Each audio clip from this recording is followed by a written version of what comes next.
What's up, everybody? So I've recently acquired an Induction Forge, and I just want to make a video showing it off.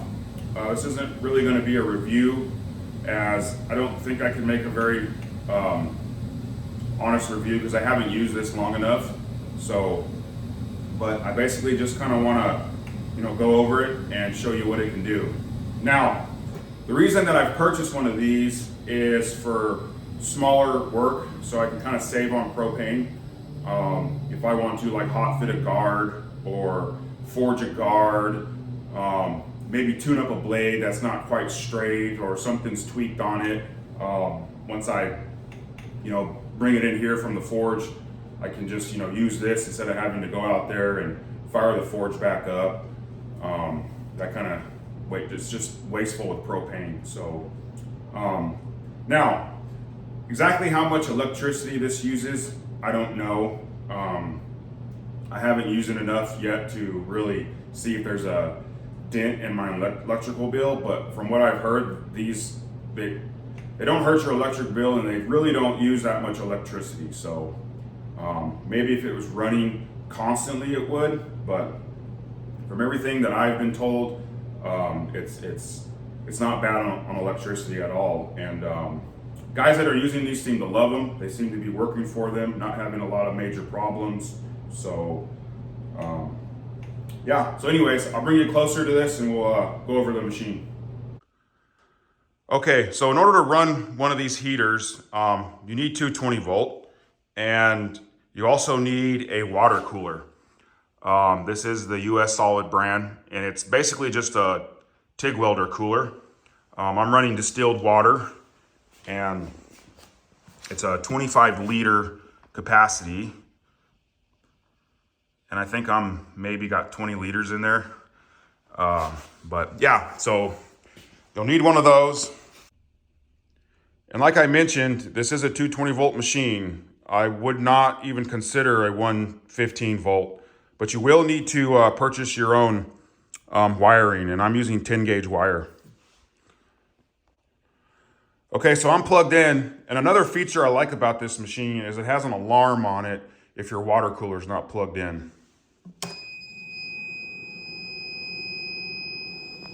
Okay, so I don't want to listen to an annoying alarm, but we'll get into this a little later when we start heating steel.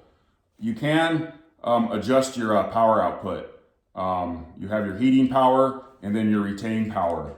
Now, to energize this, it comes with a little foot pedal, and you just step on it like if you ever TIG welded. Some TIG welders, cheaper lower end TIG welders have a foot pedal kind of like this. So step on that and you'll start heating steel. Okay, so coils. And one thing that's important is I don't know a lot about these machines. All I know is they work by some eddy current. I don't know the whole science behind them. All I know is I plug it in, I hit the foot pedal, and I put steel in there and it heats up. So it's awesome. But anyways, so all these coils, they're actually pretty simple to make. It's kind of like making brake line, basically. But you can just take, copper tubing like this. I think this is 1/4 inch, and you can, flare your fittings and put or flare your ends and then put your fittings on them, and you can really make your own coils.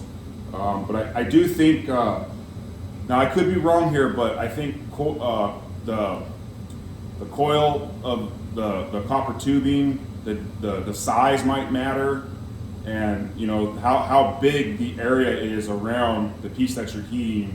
I think that can all play a factor, maybe in how much energy it uses or how efficiently it heats the piece. That's just speculation. I don't know if that's for sure. Maybe somebody watching this can educate me in the comments. But there's a blacksmith on Instagram. This is him right here. Hope you can see that. Induction Forge, I think that's how you pronounce it. He's in Canada. I've purchased all of these coils from him. These are all really nicely made. This is a pancake coil. Not quite sure what I'm going to use this yet, but I thought this was pretty cool because you can just, why talk about it? I'll show you. But this one's for melting, for casting if you want to melt copper. brass.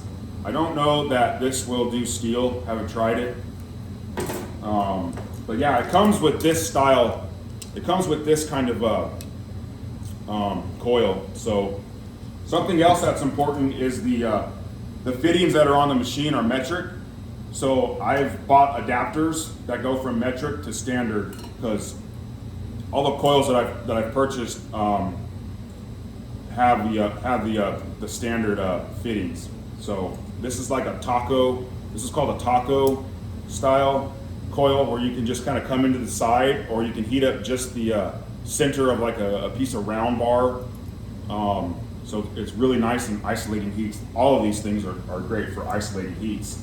For smaller little bar stock, I've got a piece like this, and for maybe larger ones, this is I think this is 3 inches wide here, and I don't know, an inch wide, maybe 3 inches long, and this is like maybe 2 inches wide.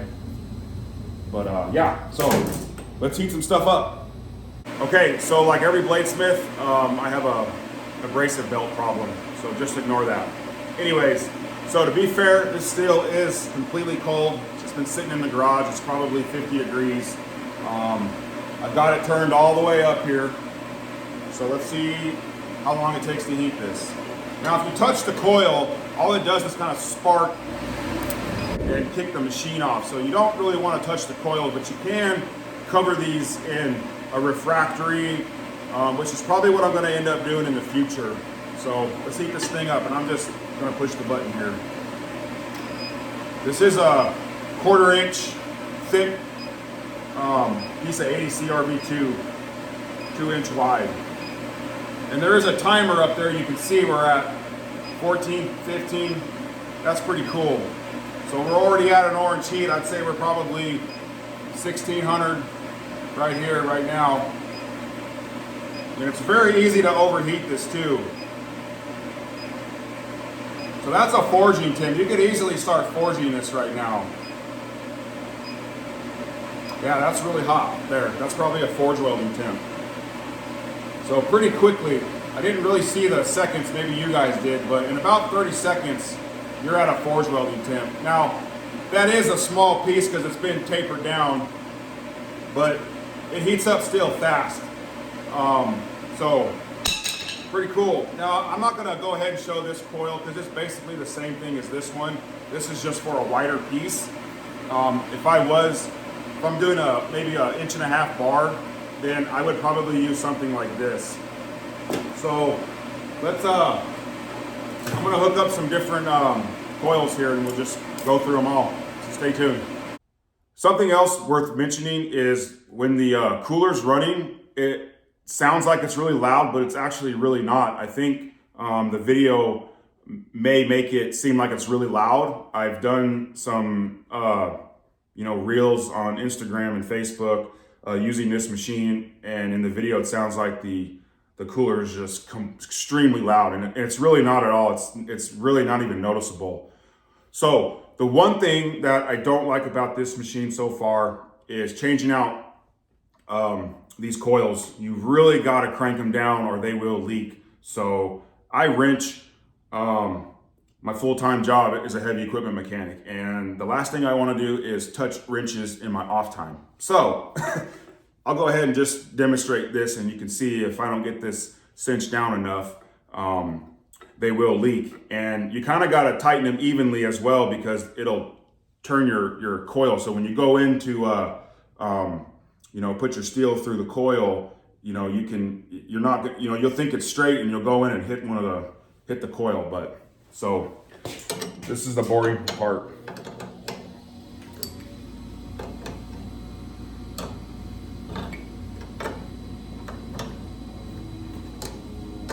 And I want to be gentle because I don't really want to screw these up, break something.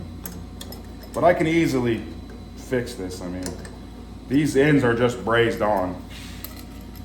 So let's hook this pancake one up. Now I put these bricks here just to have them there. They don't really play a role in anything. I'll talk about that here in a second. So I hold it here.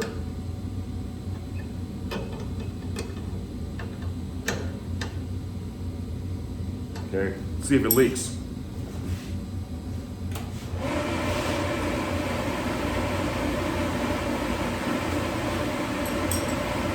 Right on, no leak. Okay, so now this, I did just heat this, so this is still pretty warm, but I'm gonna use it anyways. So this, I really don't know the exact what's best suited for this. I've seen guys have like a ceramic bowl on top of here and then put a piece of metal in there. I don't really know the whole purpose of this, but probably helps if I turn it on. So you just hold it over.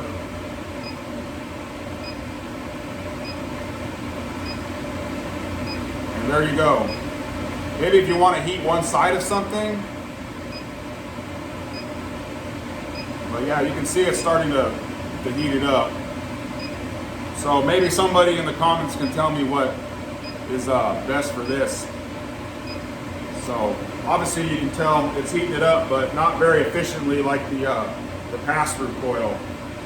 All right, so the coil for the crucible, I've got it all hooked up. I've had to rig up some crazy apparatus here with my anvil and anvil stand because the coil, it sticks out pretty far, but I'll probably modify this cart to push the unit back a little further. But this is just a 2 kilogram crucible, pure graphite crucible, and a little ceramic sleeve. So let's melt some brass. So I went ahead and sped this footage up. I would have liked to have kept filming in real time to give a more accurate melt time, but there's something I forgot to explain, and that's the power output. So I forgot to turn the power down, and during filming, I tripped the breaker, so I had to cut the footage. So something I've learned is if I'm gonna run the heater for a long duration, say during a melt, I have to have the power set to about halfway. Now I'm sure there's proper settings for when you're gonna melt to avoid this issue. I'm on a 50 amp breaker, so I don't think a larger breaker will remedy the issue. I just need to read up more on the proper setting. Now, something else worth mentioning is if you're gonna melt brass, it's a good idea to do it in a well-ventilated area. I'm wearing a respirator and I have my garage door open.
Okay, so I had to stop and run some errands, so things are a little hectic here. But so that's what I got.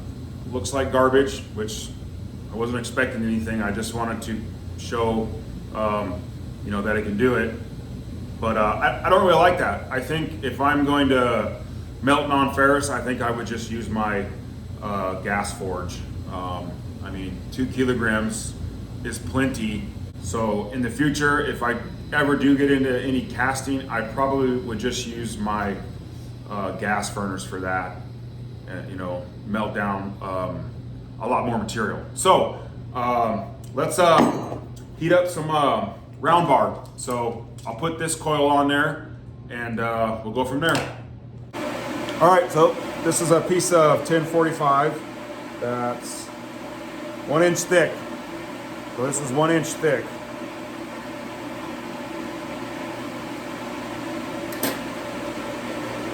Now I've got it turned up all the way. So We'll see if it trips the breaker. I think you can touch this coil without it sparking, yeah.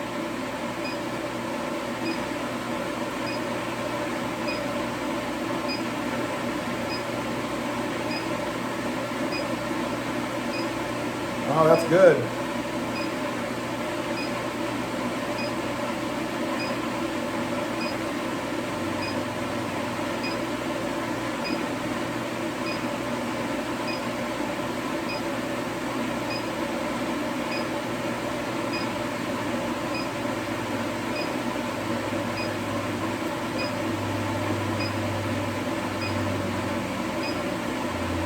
Oh, wow.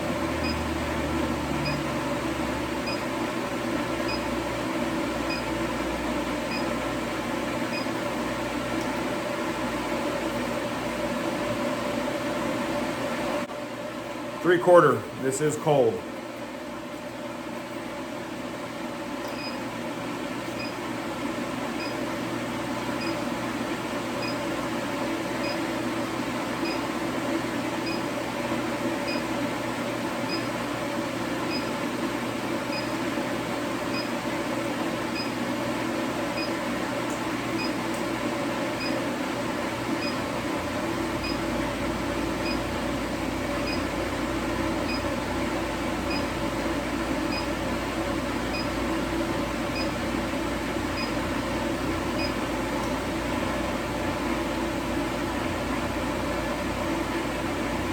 I'm going to do this again with the 1-inch bar, but with the lights off. Oops.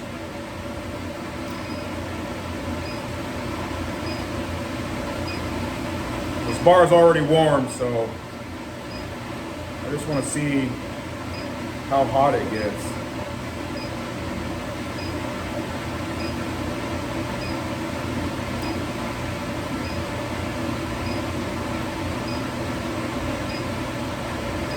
Oh yeah.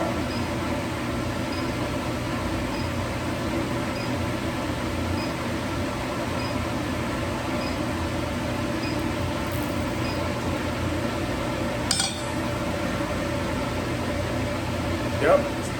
Definitely a forging temp. So let's heat the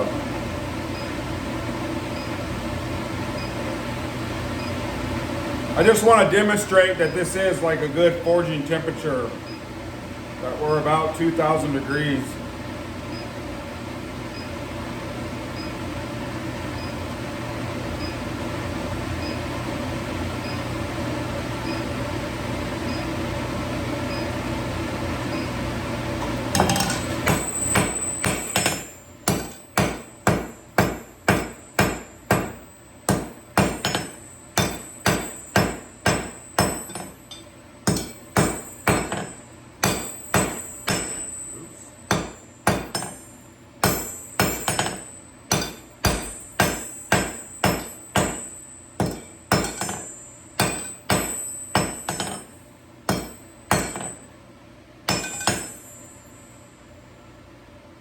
All right, so now I want to do a real world test with this and use it for what I intended it to be for, which is just to forge little EDC knives. This is a piece of 52-100 that was a ball bearing. I forged a 3/16 inch flat bar. I was going to stock remove a knife from it, but I'm going to use it to forge a blade. Now I'm not going to forge a whole blade. I'm just going to show, you know, the cycles of heating it, cooling it, heating it, cooling it, so you can see how it really works. Let's heat this up.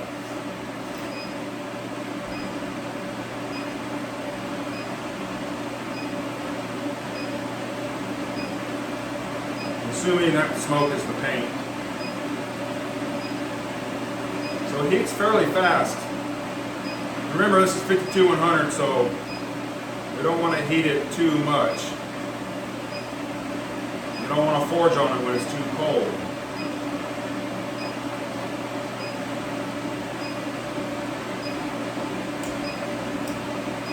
That's about right.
it is worth noting that I have not siliconed this anvil to the base yet, as you can tell. It still rings loudly. So one more heat. This works really good.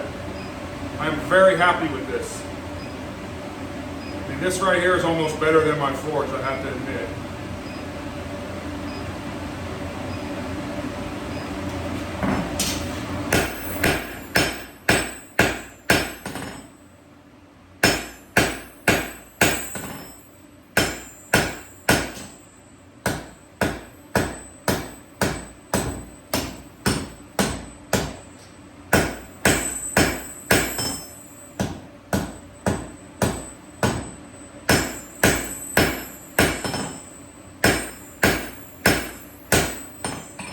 So there you go, just forging down, simple piece of flat bar. Now that's 3/16, so it moves really easily. I haven't forged anything that thin in a long time, so man. So yeah, that's it. Okay, so all in all, I think this thing is freaking awesome. I am very happy with it. It's worth every penny I paid for it, which was roughly a little over 1,500 bucks. I think the heater itself is 1,200 and the cooler is like a little over 300. I purchased them all on Amazon. You can go to their website and purchase it as well. But yeah, really happy with it. And it took them about, I don't know, 2 to 3 weeks to ship it to me. The cooler arrived first and then the heater, but they shipped this overnight and I didn't pay for any shipping, which is insane. Because I live in Alaska, so shipping's crazy. But I'll let you be the judge. You saw everything that it does. I mean, there's guys doing crazier things than what I'm doing with one of these, but I just, want to kind of show it off and just kind of show off what I'm going to be doing with it. And I mean, the fact that I can just come in here and forge a blade in the confines of my garage is freaking awesome. If some friends want to come over, or if my girls, when they get a little older, they can come into the garage and use this little anvil. I mean, it's incredible. So that's all I have for now. Thanks for watching and take care.